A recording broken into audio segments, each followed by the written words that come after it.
Καλησπέρα φίλες και φίλοι, 22 Ιανουαρίου 2026.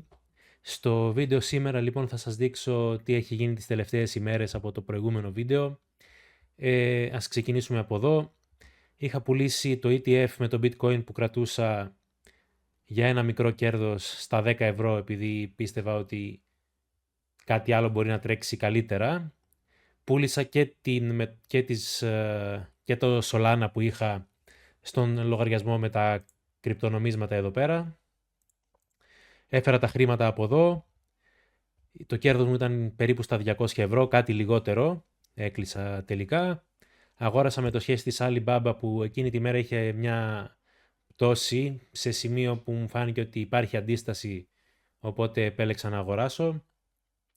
Μετά είχα αγοράσει εδώ την PayPal ένα μικρό ποσό ίσα ίσα για να συμπληρώσω να φαίνονται 30 ολόκληρες μετοχές, τις οποίες πούλησα, όπως θα δείτε εδώ πέρα, για μικρή χασούρα, 15 ευρώ, που κάπως ας πούμε το ισοστάθμισα με το bitcoin, οπότε η πραγματική μου χασούρα ήταν στα 5 ευρώ περίπου, συν τις προμήθειες, που είναι πολύ μικρό ποσό, δεν με πειράζει.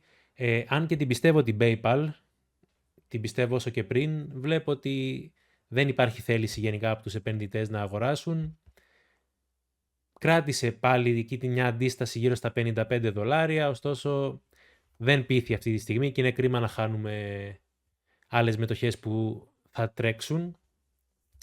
Και αφού πούλησα και την PayPal για να πάρω το κεφάλαιο μου πίσω, αγόρασα all in Alibaba που έφτασα περίπου τις 30 μετοχές, οι οποίες πάνε αρκετά καλά όπως θα δούμε, έτρεξαν πάρα πολύ σήμερα. Λοιπόν, αυτή τη στιγμή το κέρδος μου είναι στα 270 ευρώ, θα ήταν αρκετά παραπάνω όπως θα δούμε εδώ πέρα, αλλά έχω 43 ευρώ από την ισοτιμία του συναλλάγματος, λόγω του ότι ανέβηκε το ευρώ έναντι του δολαρίου, μας κρατάει πίσω 43 ευρώ. Το πραγματικό μας κέρδος θα ήταν 320 ευρώ περίπου, ένα 7,5%, ωστόσο δεν πειράζει, και το 6,5% για τον πρώτο μήνα, αν θα κλείσουμε εδώ πέρα, που και δεν νομίζω να κλείσω. Ίσως σκεφτώ να κλείσω όταν και αν φτάσει στα 190 ευρώ περίπου, 185, δεν ξέρω, θα δω. Αυτά, πάμε αρκετά καλά για τον πρώτο μήνα του έτους. Δεν έχουμε κάνει βασικά. Είμαστε στα 377 ευρώ αυτή τη στιγμή, αν θα κλείσει και αυτό το trade, το οποίο είναι πάρα πολύ καλό. Θα μπορούσα να κλείσω εδώ τη θέση μου αυτή και να είμαι ok για το χρόνο. Έχω πει ότι οτιδήποτε κάνω πάνω από 10%, βασικά πάνω από 12%, για να υπολογίζω και τους φόρους που πρέπει να πληρώνουμε. Και μέχρι να τα πω αυτά ξεπέρασε τα 300 ευρώ. Οπότε ναι, θεωρώ έχω ένα ελάχιστο, ένα 12% το χρόνο για να πω ότι αξίζει να κάνω trading σε σχέση με το να αγοράζω κάτι, ένα ETF ας πούμε, και να περιμένω. Λοιπόν, δεν νομίζω να υπάρξει κάποια άλλη κίνηση αυτή τη στιγμή εδώ πέρα. Θα κρατήσω τη θέση μου. Αν και αλήθεια είναι το ποσό, τα 300 ευρώ είναι πολύ δελεαστικά αυτή τη στιγμή. Είναι κρίμα όμως να χάσω το ράλι της μετοχής, γιατί το έχω κάνει πολλές φορές στο παρελθόν, να παίρνω ένα κέρδος είτε μικρό είτε και καλό, αλλά στη συνέχεια να χάνω διπλά και τριπλά. Ένα παράδειγμα, πέρασε το σημείο που είχα βάλει, εντάξει, μια χαρά. Λοιπόν, ένα παράδειγμα είναι εδώ η Ternium, την οποία την ακολουθώ χρόνια. Ήταν κάτω από τα 30 δολάρια την πρώτη φορά που την βρήκα. Την έχω κάνει trade αρκετές φορές για 3-4 δολάρια αναμετοχή, ωστόσο τώρα έχει εκτοξευθεί. Αλλά δυστυχώς το χάσαμε αυτό το τρένο.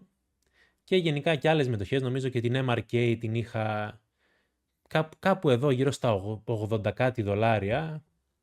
Για το χρυσό δεν το συζητάμε, εντάξει, εννοείται ότι είχα μπει και νωρίτερα, αλλά δεν είναι της αρεσκίας μου τόσο πολύ. Λοιπόν, γενικά βλέπω σήμερα ότι οι μετοχές έχουν τρέξει λίγο παραπάνω. Εδώ την Τη realty income πάει πάρα πολύ καλά. Την έχω στο κεντρικό μου, πώς να το πω, στο λογαριασμό που δεν κάνω τόσο trading. Παίρνω κυρίως μετοχές ETF ή ό,τι άλλο παίρνω και τα κρατάω μακροπρόθεσμα. Κυρίως blue chips με μερίσματα. Λοιπόν, και κάτι άλλο που θέλω να πω, το πετρέλαιο πιστεύω θα πάει καλά. Πιστεύω ότι θα φτάσει για να παίζει γύρω στα 70 ευρώ, στα 70 δολάρια το βαρέλι. Πιστεύω κάπου εκεί είναι η τιμή που θέλουν να πωλείται. Τέλος πάντων, παρακολουθούμε και το ευρώ. Ιδανικά για μένα θέλω να πέσει αυτή τη στιγμή για να μεγιστοποιήσω τα κέρδη μου στην Alibaba. Και αυτό είναι το βίντεο για σήμερα. Ως την επόμενη φορά, γεια σας.